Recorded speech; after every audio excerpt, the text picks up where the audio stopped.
বাংলাদেশ বনাম আফগানিস্তানে যখন ম্যাচটি যখন চলছিল, তখন আসলে সাধারণ দর্শক যারা আসলে খেলা দেখতে বসেছিল টেলিভিশনের পর্দায়, আমরা বাংলাদেশিরা, আমরা সবাই একটি কথা মনে মনে ভাবছিলাম যে তারা মারতেছে না কেন? Why aren't they going after the bowlers? তাদের আসলে সমস্যাটা কি? তাদের কি অ্যাবিলিটি নাই, নাকি তাদের টেন্ডেন্সি নাই? আসলে বিষয়টা কি? তো আমার মাথাও সবসময় এই সেম প্রশ্নটাই খেলে যে বাংলাদেশি ব্যাটসম্যানরা আসলে এত মানে ভয়ে ভয়ে কেন খেলে, এবং তাদের মাঝে এই যে উইকেট বাঁচিয়ে খেলা, উইকেট হাতে রেখে খেলা, এটার কারণটা আসলে কি?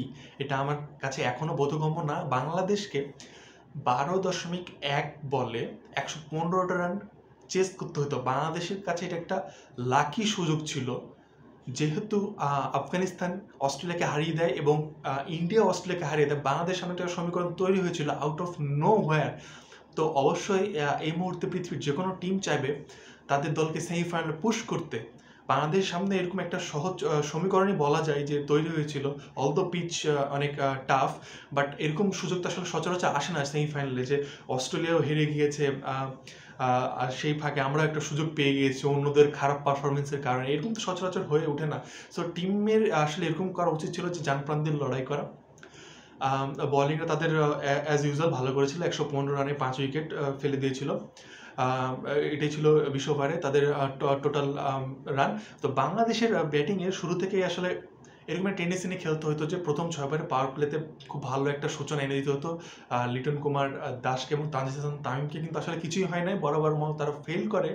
এবং আমি আসলে যে বিষয়টা নিয়ে সবচেয়ে বেশি খারাপ লাগে যে আসলে ব্যাটিং ওই নিয়ে ওই যে ইনটেনশনটা যে আমি আসলে বিগ শটস খেলবো, এই টেন্ডেন্সিটা বাংলাদেশি ক্রিকেটারদের মাঝে আসলে কেন আসে না?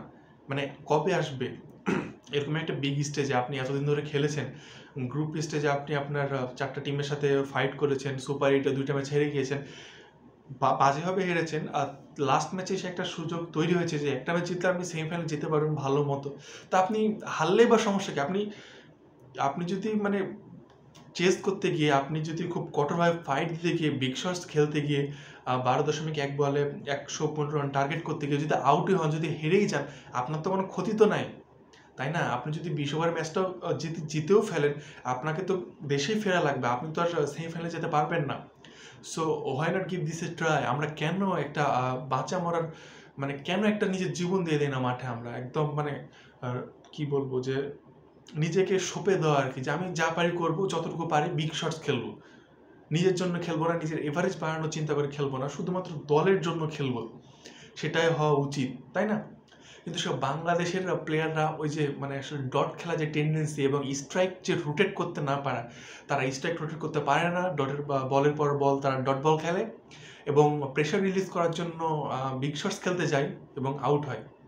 তা আজকে সেই বিগ শটসটা প্রয়োজন ছিল, কিন্তু আসলে আজকে একদমই হয়ে ওঠে নাই। শুরুতে তানজিদ হাসান তামিম, এই নিয়ে তার ইয়াংস্টার 3 নাম্বার ডাক হইলো অলরেডি, এই নিয়ে সে 3য় ডাক খেলো ইয়াংস্টার বলে, আমরা তাকে সবসময় আগলে রাখি।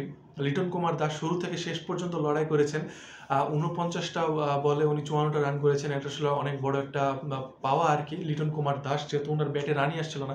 কিন্তু আসলে এটাকে বাংলাদেশের পাওয়া ছিল, বাংলাদেশ কি তার কাছে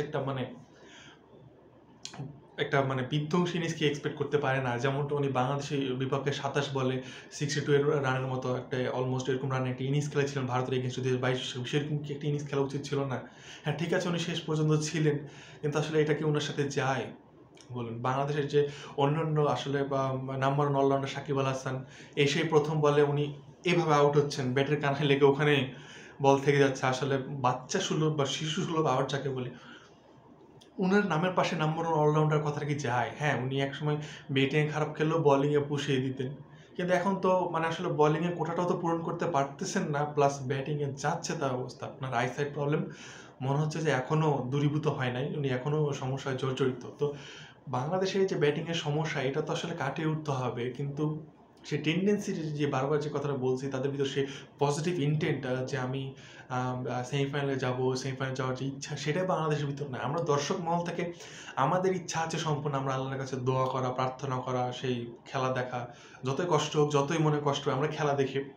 আমাদের এক্সপেকটেশন সবসময় থাকে 100-তে 100। যাই হোক, হ্যাঁ আমাদের বাংলাদেশকে আমরা বিশ্বাস করি, ভালোবাসি, নিজের দেশ, ভালো মন্দ খেলা দেখি। যারা মাঠে খেলেন যেসব ক্রিকেটাররা, ওনারা কি নিজেদের উপর কি এতটুকু এক্সপেকটেশন রাখেন যতটা আমরা তাদের উপর রাখি? That's the biggest question. আমার মনে হয় তারা রাখেন না, আর তাদের মন মানসিকতা নিচু পর্যায়ে রয়ে গেছে। It sounds harsh, I know, but that is the truth. তাদের ভিতরে ওই মেন্টালিটি রয়ে গেছে যে না, আমাদের দ্বারা সম্ভব না, আমরা পারবো না, আমরা আগেই হেরে গিয়েছি, ধন্যবাদ। তো এই মেন্টালিটি নিয়ে যদি খেলতে হয় তাহলে তো আসলে T20 বিশ্বকাপে এত কষ্ট করে খেলে আপনারা কী করলেন? Not only about T20 world cup, আপনাদের মানে ক্রিকেট খেলার মানে উদ্দেশ্যটা কী তাহলে? আপনার যখন ভেবে নেবেন যে আপনারা সামনে এগোবেন না, ম্যাচ জিতবেন না, আপনারা খেলেন কী কারণে? সেটা নিয়ে একটা বড় প্রশ্ন অবশ্যই উঠবে। তো আসলে কিছু বলার না, ওনারা মাঠে খেলবে, ওনারা যদি না করেন আমরা মুখে যতই বলি না কেন, আসলে আমাদেরই লজ্জা থাকা উচিত, আমরা দর্শকরা। কিছু বলার নাই আসলে, অত্যন্ত হতাশাজনক। তো এই ছিল আজকের মতো, সবাই ভালো থাকবেন, নেক্সট ভিডিওতে দেখা হবে, আল্লাহ হাফেজ।